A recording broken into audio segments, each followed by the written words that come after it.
El tema del día de hoy, vamos a empezar con el tema de funciones. Y acá directamente aparece nuestro primer concepto y comenzamos con una pregunta clave. Dice, ¿qué es una función? Ojo, en el sentido de que no es un espectáculo, ¿sí? Entonces, vamos a mencionar el concepto, pero desde el punto de vista matemático, no es desde el punto de vista de espectáculo, ¿verdad? Normalmente podemos caer en el error de interpretarlo de esta manera.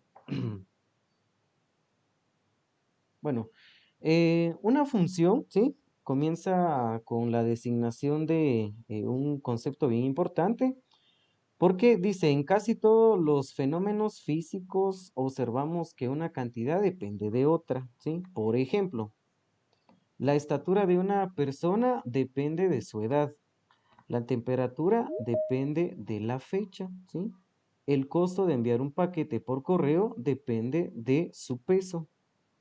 En todas las circunstancias de la vida vamos a encontrar relaciones y las relaciones siempre suceden entre dos magnitudes. Y aquí hay varios ejemplos, ¿sí? Bueno, veamos qué es lo que dice acá, ¿sí? Se siguen admitiendo, voy a seguirlos admitiendo, ahí lo tenemos, muy bien. Aquí nos colocan los ejemplos. Dice, la estatura de una persona depende de su edad, ¿sí? Cuando usted nació, quizás medía, qué sé yo, 30 centímetros, 35, 40, no sé, o tal vez menor, unos sus 25 centímetros. Entonces, tenía días, si no es que horas, ¿verdad? Y ahora, pues, unos 15, 16, 17, 18 años, pues no sé la edad exacta que cada uno tenga, pero a estas alturas de la vida, pues, su edad ha avanzado, lo mismo que su estatura ha cambiado, ¿sí? Algunos tienen, qué sé yo, lo normal, metro sesenta. Luego están los que tienen el metro 65, el metro 70, el metro 80, quienes recibieron abono más desde temprana edad, metro 80, por ejemplo, ¿sí? O quienes todavía no se pudo llegar a a la estatura promedio, metro 58, metro 55 y así sucesivamente. A lo que me refiero es que su edad, ¿sí? Depende de la estatura que tenga, ¿sí? Como lo dice acá, que la estatura depende de su edad. La temperatura depende de la fecha. Usualmente en este mes, ¿qué es lo que comúnmente hace? Frío, ¿sí? Entonces, cuando lleguemos al mes de marzo, abril, los tremendos calores. Cuando lleguemos a las fechas de mayo, por ejemplo, comienza el invierno, ¿sí? Llegamos al mes de noviembre, nuevamente los vientos grandes, diciembre, baja nuevamente la temperatura. O sea, que a lo que me refiero es que la temperatura va a depender de la fecha en que nos encontremos. O los que tienen familiares en los Estados Unidos, ¿verdad? El costo de enviar un paquete por correo, pues depende del peso. Entre más peso tenga, pues le van a cobrar más de acuerdo a transportar dicho paquete. Ese es una función, es una cantidad que depende de otra en todas las circunstancias posibles. Nunca va a cambiar esa dependencia. Muy bien, continuando entonces, ahora lo que haremos es, en lugar de utilizar la palabra dependencia, vamos a utilizar el término función, ¿sí? Entonces, cambiemos la palabra dependencia y utilicemos la de función. ¿Cómo quedaría entonces la primera? La estatura es una función de la edad. Entonces, ya no estamos utilizando el término depende, sino que la vamos a cambiar por función. ¿Cómo quedaría la segunda? La temperatura es una función de la fecha, ¿sí? ¿Y cómo quedaría la tercera? Pues el costo de enviar un paquete por correo, ¿sí? Está en función de su peso, ¿sí? Es función de su peso. Estamos haciendo ese intercambio. Entonces, lo anterior nos llevará a lo que conocemos como la definición más formal de una función. Ya dijimos que una función es una dependencia, una cantidad que depende de otra. Cambio la palabra dependencia por la de función. Ahora voy a cambiar la de función y le voy a dar una notación matemática. Una función es una regla, ¿sí? Para hablar de una función es necesario darle un nombre. Normalmente vamos a utilizar la f, la g y la h para nombrar una función. Entonces ahora hago un cambio. Ya no utilizo la palabra función, sino matemáticamente la voy a representar por medio de una f, por medio de una g o una h para representar funciones. O sea que si yo digo f, una función 1. Si digo g, otra relación, pero número 2 y h, entre más variables tengamos, van a incrementar pues el número de funciones que tengamos a nuestro alrededor. ¿Alguna mente? Luego de hacer ese intercambio, pues damos la definición más formal de lo que es una función. Y dice una función, ¿sí? Ya aparece ahí la abreviación de la palabra función. Una función f es una regla que asigna a cada elemento X de un conjunto A exactamente un elemento llamado f de X en un conjunto B. Para esto voy a mostrar otra pantalla y voy a colocar un diagrama.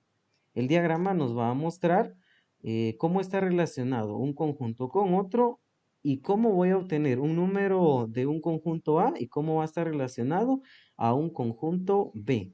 Eh, muy bien, vamos a borrar esto de acá y vamos a colocarlo. Una función regularmente se representa en forma gráfica de la siguiente manera. Mire, voy a dibujar acá dos frijolitos. Miren. Ahí está. A esta la voy a llamar un conjunto A y a esta la voy a llamar un conjunto B. ¿Sí? Muy bien. Aquí dentro del conjunto A yo voy a tener elementos. Mire, voy a tener un elemento 1. Tal vez voy a tener acá un elemento A. Y aquí voy a tener un elemento X. ¿Sí? Entonces, la función va a asignar una regla de correspondencia, o sea, un elemento que le va a corresponder un elemento del conjunto A y un elemento del conjunto B. Voy a formar una función, ¿sí? Aquí en el conjunto A específicamente tengo elementos. En el conjunto B voy a obtener también elementos que dependen de los que tenga en A. Y como voy a asignar una regla de correspondencia, es decir, que le voy a asignar un elemento de A y un elemento en B. Pero los de B van a depender de A.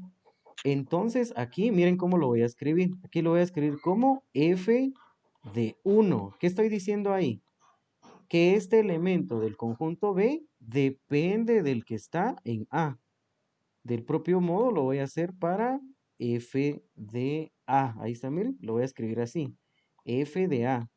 Un conjunto que depende del elemento que tengo en A. Lo mismo para B. Aquí voy a escribir como f de X. ¿Qué estoy haciendo ahí? Estoy asignando una regla de correspondencia, o sea, un elemento que le corresponda de un conjunto A, le corresponda a uno en B. Entonces aquí está relacionado el conjunto A y el conjunto B. ¿Vean? Es decir, que los elementos del conjunto A, ¿sí? Le corresponde un elemento en el conjunto B, ¿sí? El elemento de un conjunto A le corresponde un elemento en B. El elemento de 1A le corresponde uno en B. Y a esto se le llama una regla de correspondencia, o sea que le corresponde un elemento de A y uno en B. Muy bien, continuemos entonces. Las funciones son subconjuntos de las relaciones. De ahí que toda función es una relación, ¿sí? Pero no toda relación va a ser una función. Y esto lo vamos a analizar cuando estemos trabajando algunas observaciones más importantes con el tema de funciones. Mientras tanto, vamos a trabajar solo la regla de correspondencia, ¿sí? Pero por supuesto que en algún momento determinado esto se cumple, ¿sí? Porque no toda relación va a ser una función. Y eso lo vamos a trabajar más de forma específica en su momento, ¿sí? No voy a ampliar todavía porque me interesa que usted tenga bien claro pues, el concepto de la función, ¿sí? Hasta el momento concluyamos esto, que toda función es una relación. ¿Por qué una relación? Porque estoy asignándole un elemento del conjunto A un elemento del conjunto B. Muy bien. Prosiguiendo siempre con la definición de una función, el símbolo esta, miren, f entre paréntesis x se lee f de x o f en x, o sea que la función depende de x y se denomina valor de f en x, o sea que la función depende de x o la imagen de x bajo f. Miren cuántas asignaciones tiene usted para irlo trabajando. F de x o f en x o valor de f en x o la imagen de x bajo f. O sea, el elemento que depende de la función, ¿sí? De los elementos que están en el conjunto A, ¿sí? Va. Dice, el conjunto A recibe el nombre de dominio de la función. El rango de f es el conjunto de todos los valores posibles de f de x. Cuando x varía en todo el dominio, es decir, miren, el rango de f es igual a la función tal que x elementos al conjunto A. Ah, bueno, ahí ya, ese ya es otro nivel. Miren, ese ya se complicó la denotación ahí. Bueno, vamos a explicarlo más despacio, ¿sí? Volvamos nuevamente a la pantalla que les estaba colocando y usted lo único que tiene que entender es qué conjunto recibe el nombre ya designado. Nuevamente lo vuelvo a reiterar, ¿sí? Por aquello de que se le hizo complejo el entendimiento. Dijimos que los números de el conjunto A recibe el nombre de dominio, o sea, son las entradas de la función. Y los valores que usted va a obtener a la salida, ¿sí? Pues son el rango de la función. He ahí entonces el motivo por el cual el rango depende exclusivamente del dominio, ¿sí? Por eso el conjunto anterior estaba de esta manera. El rango son los valores de las salidas, o sea, f de x, ¿sí? Que pertenezcan exclusivamente a los elementos que están contenidos en el conjunto A. Por eso es que el conjunto anterior se escribe así. Miren, y se interpreta de esta manera. Los valores de las salidas, o sea, el rango, ¿sí? Pertenecen exclusivamente a los elementos del dominio. Y como les dije, no hay rango si no puede haber dominio. Si no hay dominio, no hay rango. En pocas palabras.